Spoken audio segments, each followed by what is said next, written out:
तर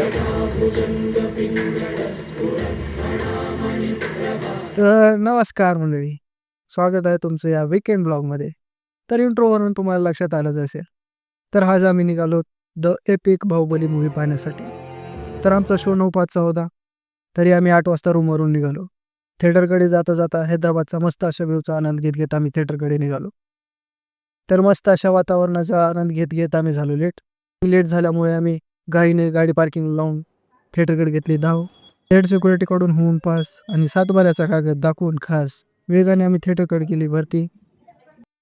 आणि पाहतो तर काय, चालू होत्या ॲड्स. पहिली झाली, दुसरी झाली, तिसरी झाली आणि तब्बल 20 ते 30 मिनिटांच्या ॲड्स नंतर मूव्ही झाला स्टार्ट. तर हा मूव्ही काही नवीन नाही, तोच आहे. फक्त त्या 2 वेगवेगळ्या मूव्ही होत्या आणि त्या दोन्हीची मिळून ही एक आहे. तर ही मूव्ही 4 ते 4.5 तासाची आहे. तर एवढा वेळ बसण्याची कॅपॅसिटी नसल्यामुळे 1.5 तासातच आम्ही वॉशरूमकडे घेतली धाव आणि परत येऊन राहिलेल्या पॉपकॉर्नने मूव्ही केली समाप्त. तर ही मूव्ही बघितलेली असली तरी ही फील मात्र देत होती एक नव्या मूव्हीसारखा. ఊపిరి పీల్చుకో నా కొడుకొచ్చాడు బాహుబలి తిరిగొచ్చాడు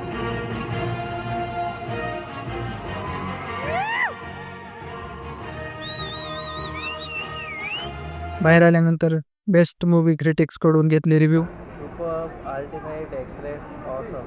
सो कहते ना तुम तो. आणि तब्बल 4 तासाच्या उपवासानंतर आम्ही जेवण करण्यासाठी निघालो.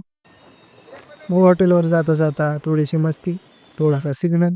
हॉटेलवर पोहोचून केले जेवण आणि जेवण करून रूमकडे केले प्रस्थान. मग जाता जाता बाबाचे दर्शन घेऊन मावळत्या सूर्यासोबत आमचे घोडे रूमकडे धावले. तर हा होता आजचा ब्लॉग. तुम्हाला हा व्हिडिओ कसा वाटला आहे नक्की सांगा आणि अशाच व्हिडिओसाठी फॉलो करा. तोपर्यंत बाय.